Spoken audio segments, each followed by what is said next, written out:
Hey everyone, my name's Dylan Linton and I own Greenhead Media. On this channel you're going to find tips and tricks for working with Photoshop, Illustrator, After Effects, and Premiere Pro, along with gear reviews for cameras and drones.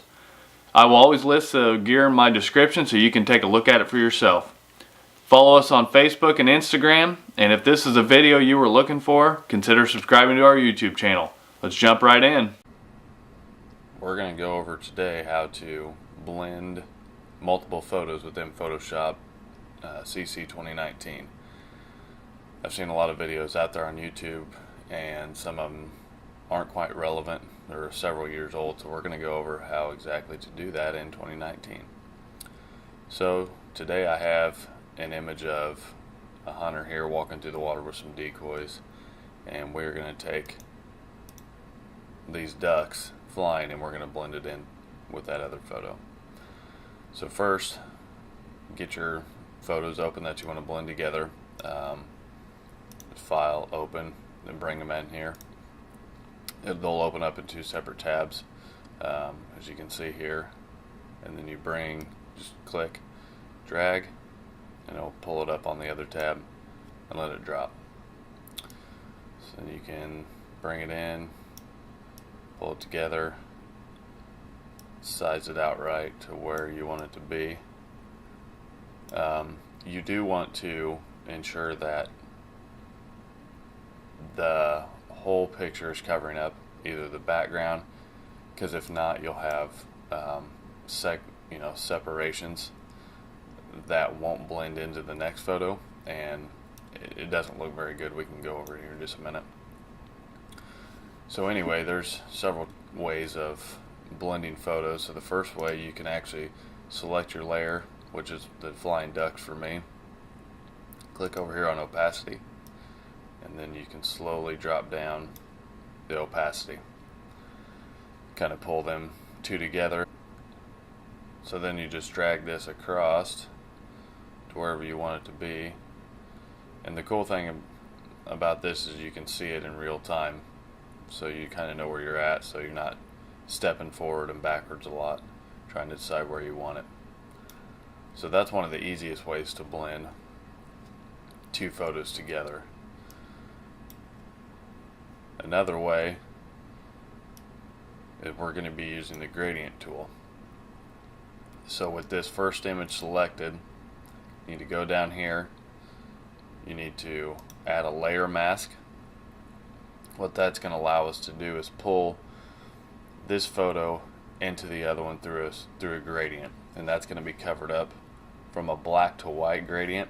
So everything that is covered up in black will be faded into the new background. So go over here to your gradient tool, go up here to your drop down menu, make sure you have the black to white selected. A lot of them are going to be default, and then you can see down here that your black to white is selected here with your gradient tool.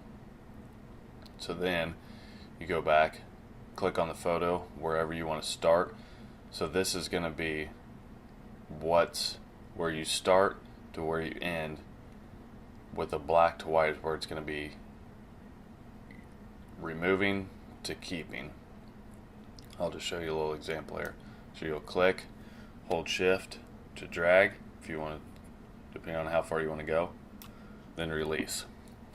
So you can see here that we have slowly blended this side from the black to the white, which you're leaving the white side. So if you want to, I'm going to Command Z, remove that. If you want to go from the right to the left, click, hold shift for a straight line, and release.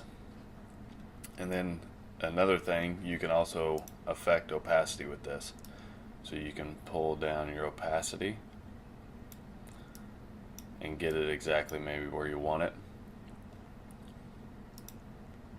And then you can also make sure you click on this photo, and your direct selection tool, you can move it around wherever you need to be. But like I was saying earlier, if you do see where this is a very sharp edge, you don't want that in your photo. That looks terrible. press down shift, click, and it removes it. So then you can see your opacity of what you have for the whole photo, and then just click it again and it comes back. So we are going to delete that layer mask, and then I'll show you, we'll take this back up to 100%, and I'll show you another way. So with the top selected, click here on your drop down menu for your blend modes, and then you can slowly walk through each blend mode and see which one you like. Some of them aren't very appealing, but other ones are pretty cool looking. So just play around with that, and if you have any questions, shoot me a comment in the bottom here, and I'll try to get back to you if you have any questions. But those are about the easiest 3 ways to blend photos in Photoshop CC 2019.